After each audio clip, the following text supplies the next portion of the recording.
Hariom. Knowledge plus channel में हम सभी विद्यार्थियों का स्वागत करते हैं। आज हरिओम एस्ट्रोलॉजी की क्लास नंबर 73 है। इस क्लास में हम 3 कीवर्ड के माध्यम से आपकी जानकारी को शिफ्ट अप करने का प्रयास कर रहे हैं कि एस्ट्रोलॉजी में 3 शब्द हैं। एक है योग, दूसरा शब्द है गोचर और तीसरा जो शब्द है वो है महादशा। ये एक लंबी टॉक होने जा रही है, लेकिन फिर भी इसमें हम बड़े की पॉइंट आपको डिस्कस कर रहे हैं। पहला, योग। अगर आपकी कुंडली में योग के कंसेप्ट को हम प्रॉमिस के कंसेप्ट से जोड़ सकते हैं, मीन्स अगर किसी ने किया आपसे वादा, अगर किसी ने आपसे वादा किया कि मैं 1 महीने के बाद आपका ये काम कर दूंगा, तो इसे हम योग कहते हैं। क्या कहते हैं? योग। कुंडली में अगर कोई योग बन रहा है तो इसका मतलब वो प्लैनेट कह रहे हैं कि एक स्पेसिफिक प्रॉमिस के माध्यम से हम ये काम करेंगे। कुंडली में योग को फाइंड आउट करने के लिए हमें देखना पड़ता है कि क्या कॉम्बिनेशन से वो योग बनता है। जैसे कि गज केसरी योग बनता है। किसी व्यक्ति की कुंडली में गज केसरी योग तब बनता है जब चंद्रमा और गुरु इकट्ठे हों या चंद्रमा से गुरु 10वें भाव पे हो, तो हम ये मान लेते हैं कि गज केसरी योग का आउटपुट आएगा। अब अगर योग है तो इसकी जो घटना है कब घटित होगी वो अलग इशू है। अगर किसी व्यक्ति ने कहा कि मैं आपका 1 महीने बाद ये काम कर दूंगा या ये पैसे मैं आपको 1 महीने बाद दे दूंगा, लेकिन तो 1 महीने बाद वो घटना घटित होगी। लेकिन अगर हमने उसका प्रॉमिस का डॉक्यूमेंट हमने रख लिया अपने पास, तो योग एक प्रकार का प्रॉमिस है जो कुंडली में है, लेकिन वो कब घटित होगा वो दूसरा विषय है। तो कुंडली में जब भी हम योगों को समझाएंगे तो आप समझ जाएंगे ये योग एक प्रॉमिस को इंडिकेट कर रहे हैं, मीन्स ये घटना घटित होगी, लेकिन कब होगी उसके लिए हमें दूसरे पहलू पे जाना पड़ेगा। तो अगर हम गोचर की बात करें, कुंडली में हर प्लैनेट सूर्य के हिसाब से अपनी मूवमेंट दे रहा होता है, उसे हम गोचर कहते हैं। गोचर का मतलब है कि जो चलता रहे। सूर्य भी मूवमेंट कर रहा है और बाकी सभी प्लैनेट भी 12 के 12 प्लैनेट अपनी मूवमेंट कर रहे हैं। D1 कुंडली के हिसाब से गोचर को हम चेकआउट करने का प्रयास करते हैं। वैसे तो हमें गोचर को देखते हुए 3 की 3 कुंडलियों को देखना होता है। हमें D1 कुंडली को भी देखना होता है, हमें चंद्र कुंडली को भी देखना होता है, हमें सूर्य कुंडली को भी देखना होता है। उसे ही हम कहते हैं सुदर्शन पद्धति के द्वारा हम कुंडली को देखें। लेकिन नॉर्मली जब हम गोचर के हिसाब से फलादेश की बात करते हैं और आम सुनते हैं कि आपकी अगर मेष राशि है तो आपके लिए आज का दिन कैसा है, तो नॉर्मली चंद्रमा के रेफरेंस पॉइंट से गोचर को देखा जाता है और काल पुरुष की कुंडली के रेफरेंस पॉइंट से गोचर को स्टैटिक रूप से हम देख के किसी तरह की कोई भी भविष्यवाणी दिन के हिसाब से कर पाते हैं। लेकिन नॉर्मली हम किसी व्यक्ति की कुंडली को देखें तो गोचर मीन्स जो चार भावों को 24/7 प्रभावित करे। मीन्स कोई व्यक्ति कहता है कि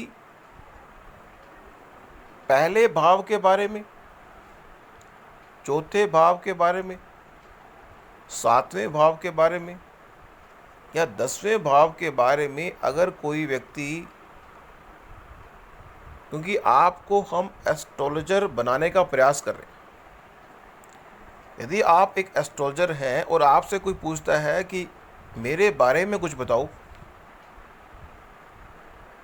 कहता है मेरी संपत्ति के बारे में कुछ बताओ, मेरी वाइफ के बारे में कुछ बताओ, मेरी नौकरी के बारे में कुछ बताओ, तो ये चार जो घटनाएं हैं इनके बारे में अगर बताना हो तो हमें गोचर में जो विद्यमान प्लैनेट हैं इन चार भावों में अगर गोचर कर रहे हैं तो उसके हिसाब से हम इन भावों की फोरकास्टिंग करेंगे। साथ साथ हम ये भी देखेंगे कि उस व्यक्ति की जो कुंडली है, उसका जो एग्जीक्यूटर है, वो किस तरह से इन चार भावों के गोचर के साथ कॉम्बिनेशन बना रहा है, किस तरह से बना रहा है। फॉर एग्जाम्पल हम वर्कशॉप में प्रयोग होने वाली कुंडली को ले लेते हैं। वर्कशॉप में प्रयोग होने वाली जो कुंडली है वो वृष लगन की कुंडली है, चंद्रमा और केतु लगन में, दूसरे भाव में शनि महाराज जी, छठे भाव में सूर्य है, मंगल है, बुध और शुक्र है, और सातवें भाव में राहु महाराज जी, 10वें भाव में गुरु महाराज जी। अब इस कुंडली को हमने देखा, इस कुंडली को हमने देखा और अब हमने देखा कि करंट आज के दिन में जो गोचर में प्लैनेट हैं इस कुंडली के रेफरेंस पॉइंट से, मीन्स वृष लगन की कुंडली के रेफरेंस पॉइंट से हम अगर गोचर को देखते हैं तो पहले भाव में राहु है, चौथे भाव में शुक्र है, छठे भाव में बुध भी है, सूर्य भी है और चंद्रमा भी है, सातवें भाव में केतु है और आठवें भाव में गुरु है, नौवें भाव में शनि है,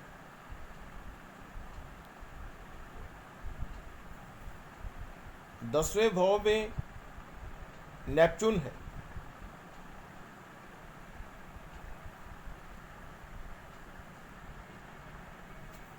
और 11वें भाव में मंगल है। अब मान लो ये जातक हमें ये पूछे कि मेरी शादी कब होगी, तो उस स्थिति में हमें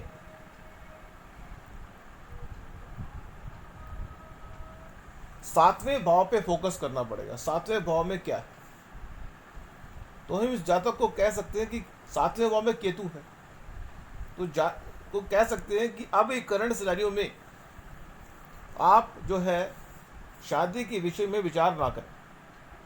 केतु मीन्स पेशेंस के साथ आप एक्टिविटी को अवलोकन करें, ऑब्जर्व करें, लेकिन आप शांत रहें। You should be patience. Ketu जिस भाव में भी गोचर करता है वहाँ पे आपका चुपचाप एक्टिविटी को परफॉर्म करना, धैर्य के साथ एक्टिविटी को परफॉर्म करना जरूरी होता है, जहाँ पे भी केतु होता है। दूसरा हम अगर देखते हैं कि इस कुंडली में जो इस कुंडली का हीरो है और हीरो का जो फोकस है वो संपत्ति पे चला गया। मीन्स इस करंट टाइम में व्यक्ति अगर ये पूछे कि मैं संपत्ति में पैसा इन्वेस्ट करूं ना करूं, तो हम ये कह पाएंगे कि हाँ, आपका ध्यान संपत्ति में है, आप संपत्ति में पैसा इन्वेस्ट कर सकते हैं, क्योंकि जो शुक्र है वो 4th भाव में गोचर कर रहा है। अगर आपकी कुंडली का या किसी की भी कुंडली का जो 4th हीरो जो है वो अगर 4th भाव में गोचर करता है, तो निश्चित रूप से हम ये बात कह सकते हैं कि जातक को 4th भाव से संबंधित एक्टिविटी में आराम मिलेगा, उसमें उसको फायदा मिलने की संभावना है। लेकिन अगर हम 7th भाव के बात करें कि 7th भाव मैरिज का है और मैरिज के बारे में पूछता है, तो मैरिज का जो प्लेनेट है वो मंगल है, एक अपने से 5th भाव में गया। मीन्स अपने से 5th भाव में जब कोई प्लेनेट जाता है तो व्यक्ति उस प्लैनेट के माध्यम से जो भी एक्टिविटी परफॉर्म करता है वो ऐसे करता है जैसे कि कोई व्यक्ति बच्चे के लिए करता है। तो यहाँ पे हम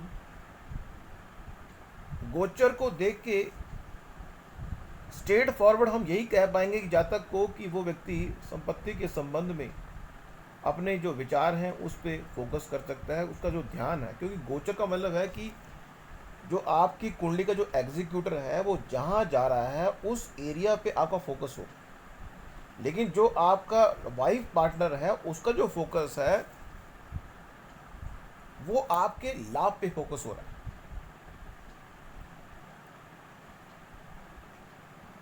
लेकिन ये बात विशेष रूप से इंपॉर्टेंट है कि यदि गोचर में आपकी कुंडली का जो एग्जीक्यूटर है और आपके 7वें भाव का जो प्लैनेट है अगर वो दोनों मिल जाए तब हम ये कह सकते हैं कि व्यक्ति के अपने लाइफ पार्टनर से मिलने का योग बन गया, कि वो लाइफ पार्टनर मिलेगा, लाइफ पार्टनर से उसकी मुलाकात हो।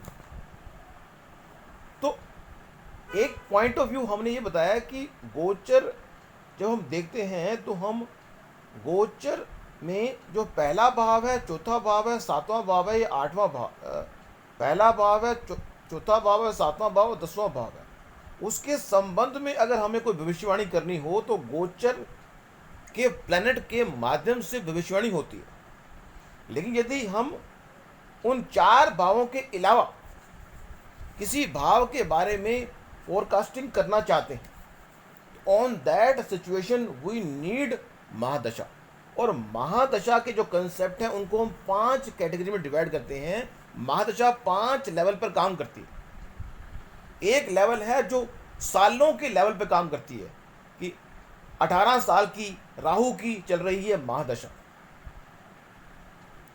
तो महादशा मीन्स 18 वर्ष के लिए उन 9 भावों 8 भावों पर क्या इम्पैक्ट राहु डालेगा। 4 भाव तो हमने जोड़ दिए गोचर के साथ, लेकिन जो बाकी 8 भाव है उनको जोड़ा हमने किसके साथ, उसको जोड़ा हमने महादशा के साथ। हमारे राहु की चल रही है महादशा 18 वर्षों की, तो वो जो 8 भाव है वो राहु द्वारा प्रभावित होंगे।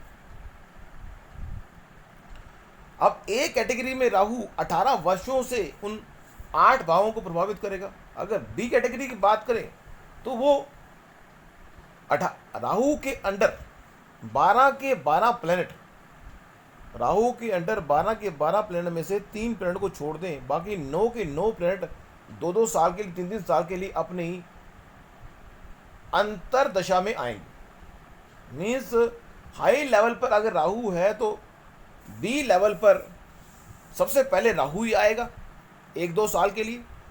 उसके बाद सी लेवल पर फिर दोबारा से कुछ महीनों के लिए,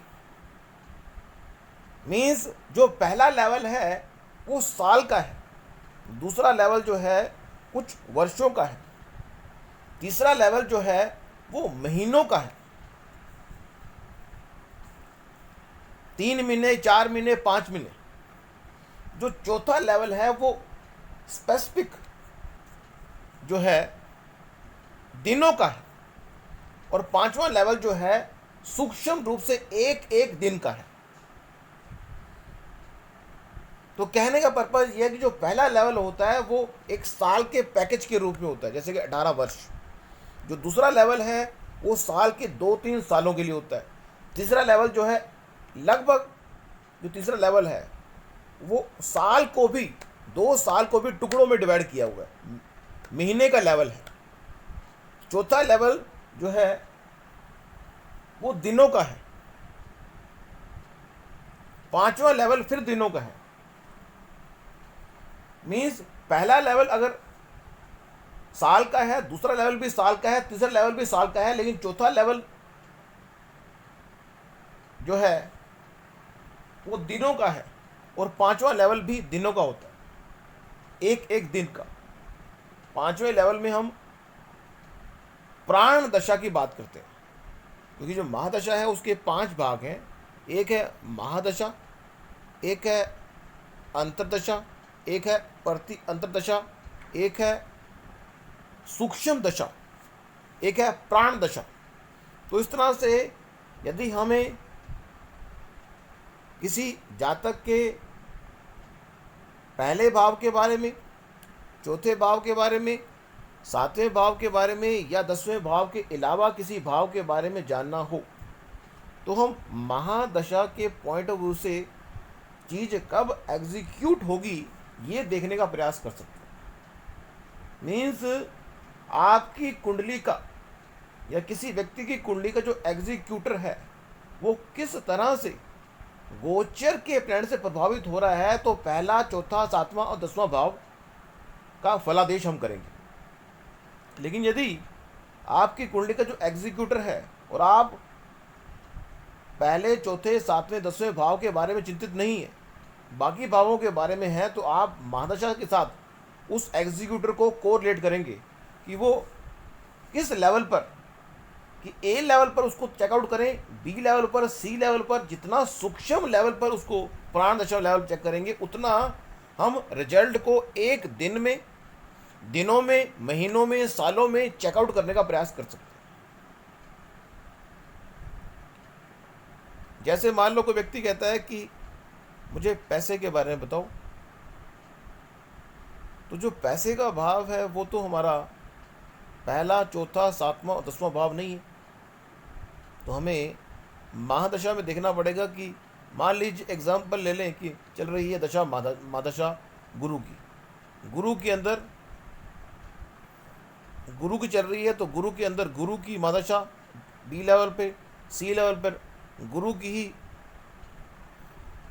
प्रति अंतर्दशा, फिर सूक्ष्म दशा भी गुरु की होगी और प्राण दशा भी गुरु की होगी। इस तरह से हम गुरु की महादशा में किस तरह से रिजल्ट आएगा उसको हम पिन पॉइंट करने का प्रयास कर सकते हैं। तो आज की एग्जाम्पल में थ्योरी के पॉइंट से एक कंसेप्ट हमने बताने का प्रयास किया आपको। किसी टॉक में प्रैक्टिकली किसी कुंडली के माध्यम से इस चीज़ को चेकआउट करने का, बताने का प्रयास हम करेंगे। Thank you so much for listening and supporting always Hari Om Knowledge plus.